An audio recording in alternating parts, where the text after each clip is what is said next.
Okay, now there's two batteries I had to change. This is from the security device. This is not a battery. This is a chip that authorizes the version. Let's see if I can focus in on that. I touch 11. This chip in here has to match the version of the software on the machine. So this is not a battery. Don't take this out. This is the battery. Now, the thing about this battery is it's soldered on. If you look online, you can find it at electronic outlets, but I just got this one off Amazon. But the tricky part is there's actually contacts already kind of riveted on, and you solder that to the board.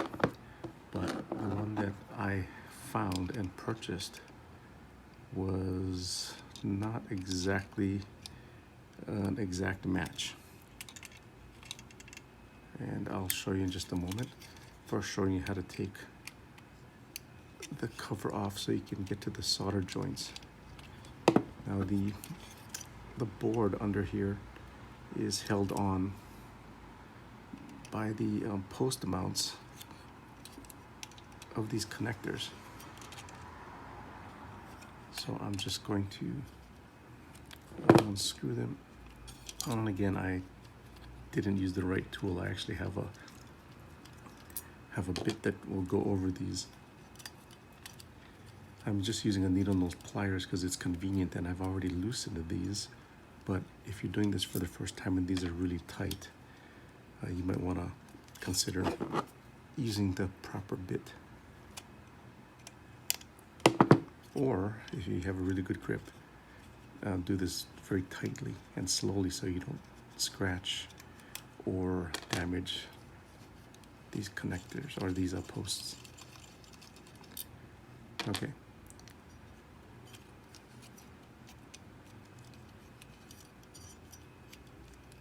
There's another cable coming into here. I'm going to loosen that. There we go.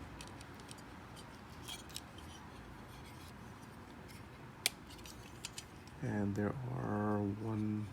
there's one screw here.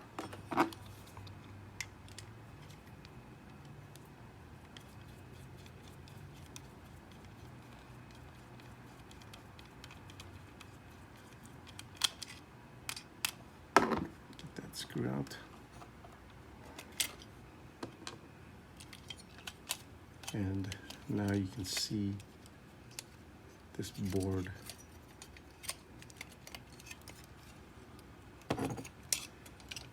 can slide out. If you look closely at the battery, I've already soldered this battery on. Look on the other side. It's a little messy. One thing I've found is that the solder on some of these old boards takes a little bit higher heat, but you need to be careful not to burn the solder contacts off of the board.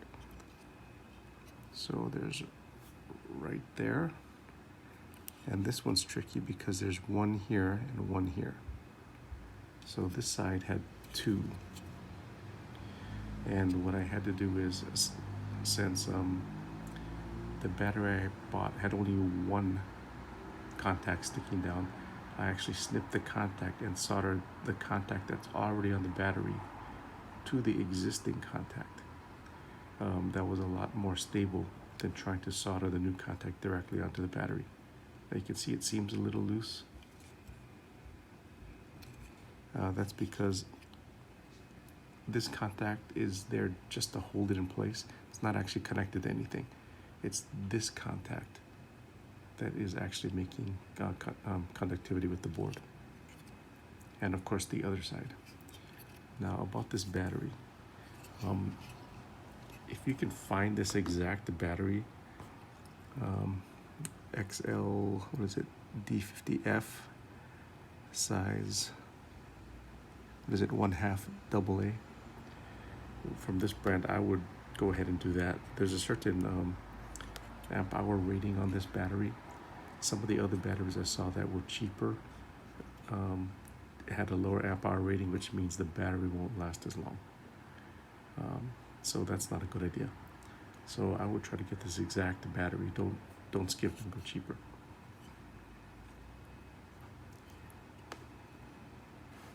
So next, the other battery.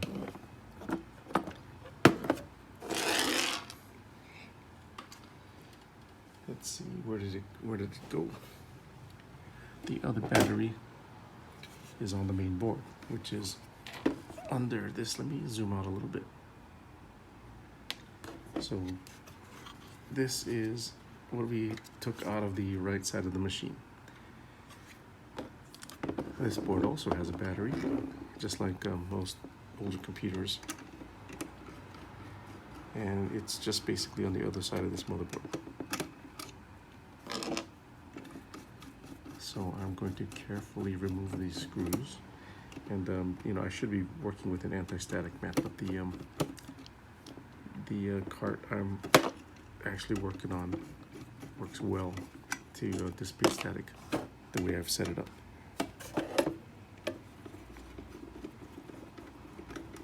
So I am just going to remove these 4 screws. Be careful not to scratch anything on the board against the edge of this housing.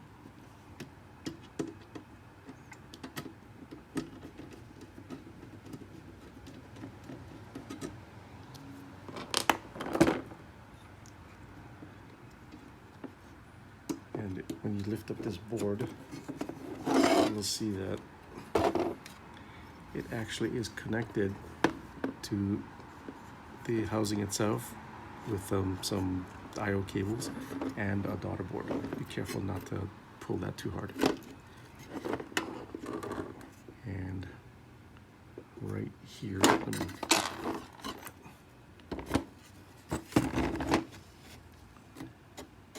is a button battery. I think it's like 23, 24 or something like that. I can't remember what it is. I have so many of these batteries. Yeah, we'll just take it out. Taking this out may reset the CMOS, but we'll just set it again. So this is it's a 2032. Make sure you get the proper battery here, because there are some batteries that are thicker and thinner, and they'll have more or less amperage, but they are all 3 volts. Thing about this is I usually like to scratch up the edge of the battery, because there's like a child deterrent taste. It tastes bitter, so kids don't put this in their mouth. But that coating also sometimes prevents the electricity from flowing. So just kind of scratch up the edges and put the battery in the proper way. Anyway, this was a new battery, so I'm just gonna put it back in there. And that's changing the battery. While I have the motherboard open, I'll just give you a brief overview of something else I did. And that is, I took off and reseated with heatsink paste the CPU because it wasn't on good. I also, alongside the RAM, changed these 2 capacitors with low ESR. Actually, it even says low ESR. I replaced them because these, I believe, provide power for the RAM, and took off the old ones and tested them, and they were fluctuating not quite near where they should be. Other capacitors you might consider, though not maybe completely necessary if the machine boots up, are this row of capacitors here. Any large electrolytic capacitors will basically degrade over time. This machine is like 15 plus years old, so it was about time to change them. Again, be careful, the solder used needs extremely high heat, so you might damage your board if you improperly desolder and solder them. Now this daughter board right here is for the I/O, like the serial ports, a USB for keyboard if you need one. They also have capacitors on this edge, which I also replaced. This, and I think in here there might be another one. And for my machine, that was necessary to get the I/O boards working properly again. So I'm just gonna lay this down. As you can see, it's kind of tricky to get this back in with all of the cables. So when you put this back in, make sure all your cables are still in, because if they come out, you're gonna have to open this whole thing back up again. So all of these cables right here, just make sure they're still in. And that's what I did to get the motherboard working. I believe the capacitors, changing the capacitors near the memory caused it to boot 1 time to 3 times, was it? I believe that's what it was. In any case, the boot up error changed. So it got me 1 step closer to getting this working again.